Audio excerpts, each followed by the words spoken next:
বাবা মার মুখে যেটা হাসি দেখছি, কয় বছর লাগবে একটা হাফেজ পাস করতে? তার বাবা মার ছেলের জন্য তো দোয়া করা লাগবে। ইন্নাল্লাযীনা ক্বালু রাব্বুনা আল্লাহু সুম্মা ইসতাকামু তাতানাসসালু আলাইহিমুল মালাঈকাতু আল্লা তাখাফু। আসসালামু আলাইকুম রহমতুল্লাহি ওয়াবারাকাতুহু। প্রিয় বন্ধুরা, আমাদের মনে সবারই কোলে একটা আশা থাকে যে আমার ছেলে সন্তানকে হাফিজ বানামো, কারি বানামো, মৌলানা বানামো। এই যে হাফিজ কারি বানাইতে কতটুক টাইম লাগে, কি কি করা লাগে, কি কি নিয়ম, তো আমি তো সঠিক জানি না, কারণ আমি হাফিজও না, কারিও না, মৌলানা না। তো আমার সাথে যে হাফেজ সাহেবটা দেখতেছেন, এই হাফেজ সাহেবটা একদম মুকাম্মল হাফেজ সাহেব, পুরা কোরআন শরীফকে মুখস্থ করছে। তো এই হাফেজ সাহেবের মুখে শুনি যে একটা হাফিজ পাস করতে কয় বছর লাগে, কি মেহনত লাগে, এই হাফেজ সাহেব কি ধরনের মেহনত করছে। এই হাফেজ সাহেবের মুখেগুলো আপনারা সব কিছু শোনা পাবেন। এই হাফেজ সাহেবের মুখে কথাগুলো শুনে যদি আপনাদের কাছে ভালো লাগে, আপনারা লাইক কমেন্ট শেয়ার নিশ্চয় করে দিবেন। আপনারা এই ভিডিওটা নিশ্চয় শেয়ার করে দেবেন, কারণ কি জানতে জানেন, এই ওয়ার্ল্ডের মধ্যে এগুলো বহুত মানুষ আছে যে নিজের ছেলে সন্তানকে মাদ্রাসা পড়ামো, হাফেজ বানামো, কারি বানামো। তো শেয়ার মেরে দিলে ওই এই ভিডিওটা তারা দেখা পাবো, এর জন্য ওগুলো আপনারা শেয়ার মেরে দেবেন। আর চললেন তাহলে আমি হাফেজ সাহেবের মুখে শুনি হাফেজ পাস করতে কয় বছর লাগছে।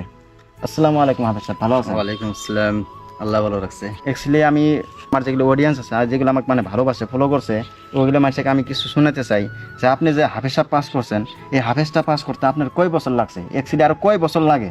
যদি আমার একটা সন্তানকে বা একটা আমার ভাইজানের সন্তানকে যদি আমি মাদ্রাসা দিই, তাহলে কয় বছর লাগবে একটা হাফেজ পাস করতে? অ্যাকচুয়ালি মেন কথা হচ্ছে কি যে মানে আমারটা কই মানে অন্য সাথীরা যেরকম পড়ছে ওটা বেলেগ, কিন্তু আমি যেভাবে পড়ছি বা আমি যতটুকু মেহনত করছি অতটুকু ফল পাইছি। মানে আমি 2015 হিফ শুরু করলাম, তখন আমি খুব ছোট আসলাম, তাও ধরেন 11-12 বছর, মানে এরকমই হবো, মানে 12-13 বছর। আমি 2015 হিফস শুরু করলাম, মুখস্থ করা শুরু করলাম আর কি। কোরআন শরীফ কোরআন শরীফে মুখস্থ করা শুরু করছি। ওই টাইম থেকে নিয়ে আমার 2019-এ মানে কোরআন মুখস্থ করা শেষ হয়ে গেল। তখন একটা খুব মনে একটা ফুর্তি ছিল আমার, আর বাবা মার দোয়া ছিল। কারণ দেখেন, একটা ছেলে যখন মাদ্রাসাতে যায়, মেন কুরবানি হচ্ছে বাবা মার। পিতামাতা যদি কুরবানি না করে, ছেলে সন্তান মানে মাদ্রাসা থাকা খুব মুশকিল হয়। মানে যখন বাড়িতে আইছি আমি, তখন মানে আর মার সাথে মানে যাবার চাইনি, যে মা আছে যাম না, আমি করবো না, খুব কষ্ট, খাওয়া দাওয়ার কষ্ট, মানে রাইতে ক্লাস হয়, ঘুমানোর কষ্ট, ওরকম একটা মানে মানে আমার জন্য মুশকিল হয়েছে, মানে ওরকম কেমন ধারণা হয়, ধারণা আছে মা আছে জামনার। ওরম করে করে পিতা মাতায় অল্প তাকিদ দিছে, হাফিজ বানাবো একটা আশা পিতামাতার, এবং কি পিতামাতার দোয়া, উস্তাদের দোয়া। তারপরে 2019-এ মানে আমার হাফিজটা ক্লিয়ার হয়। আর তো তখন আমি এরকম মানে খুশি হয়েছি, আর বাবা মার মুখে যেটা হাসি দেখছি, ওই হাসিতে আমি খুব একটা শান্তি পেয়েছি মনের মধ্যে। ওই হিসেবেই আপনারা যারা আপনাদের নিজের ছেলে বা ভাই বেরাদারকে হাফিজ বানাতে চান বা মৌলানা বা যে কোনো ইসলামিক শিক্ষা, ওই হিসেবে আপনাদেরকে একটা অনুরোধ যে আপনাদের সর্বপ্রথম আপনাদের কুরবানি করতে লাগবে।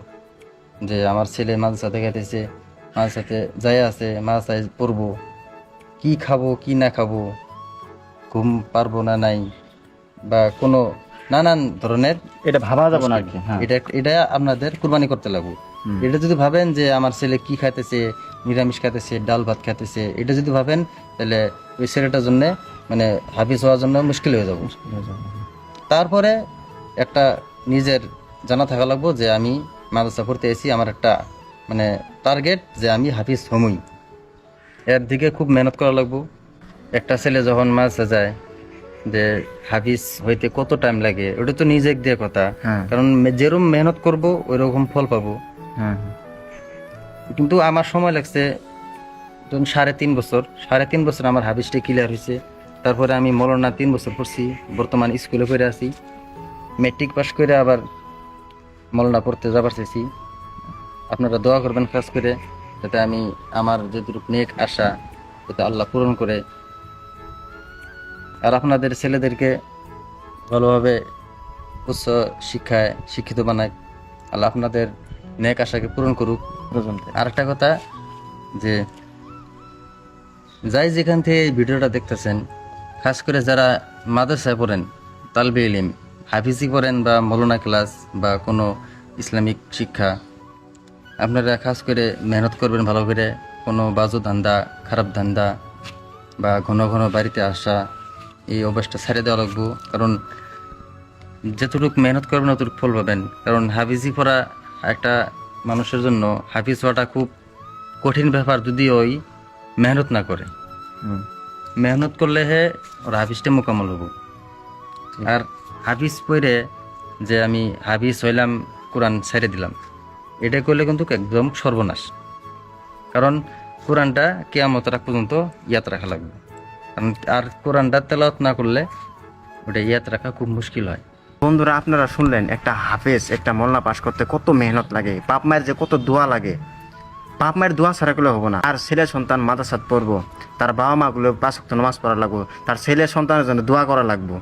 আমার ছেলেকে আল্লাহ তুমি হাফিজ পাস করো বা মলনা পাস করো। যার যার ছেলে সন্তানকে মাদ্রাসা দিচ্ছেন, তো 5 ওয়াক্ত নামাজ পড়ে আপনারা দোয়া করবেন যে আল্লাহ আমার সন্তানকে হাফিজ বানাও, আল্লাহ আমার সন্তানকে মলনা বানাও। তো আপনাদের কাছে সবারই অনুরোধ, আপনারা এই ভিডিওটা শেয়ার মেরে দিবেন। আর সবারই বাবা মাকে এই ভিডিও দেখানোর জন্য সুযোগ করে দিবেন, এই ভিডিওটা শেয়ার করে সেরে। তাহলে এই ভিডিওটা দেখে যে হাফেজ সাহেবটাগুলো বহুত কিছু বললো, যে হাফেজ পাস করা গেলে, একটা মলনা পাস করা গেলে তার বাবা মার ছেলের জন্য দোয়া করা লাগবে। তো আপনাদেরকে অনুরোধ, বাপ মায়েরও কুরবানি করা লাগে। কুরবানি মানে ওই কুরবানি নেই, ছেলের সন্তানকে একবারে ছেড়ে দেওয়া লাগবো একটা হাফেজ মলনা বানামরা গেলে অন্তরে। তো আপনার কাছে অনুরোধ, আপনারা এই ভিডিওটা শেয়ার মেরে দেবেন আর সবাইকে দেখানোর সুযোগ করে দিবেন। এই হাফেজ সাহেব যেহেতু হাফেজ সাহেব পাস করে আছে, তো হাফেজ সাহেবের কুলে কুরআনি মুখস্থ আছে। তো এই হাফেজ সাহেবের মুখে আমরা একটা সূরা তেলাওয়াত শুনতে চাই। তো হাফেজ সাহেব একটা আমার অডিয়েন্সকে একটা কোরআন তেলাওয়াত করে মানে শোনাই দেন। أعوذ بالله من الشيطان الرجيم.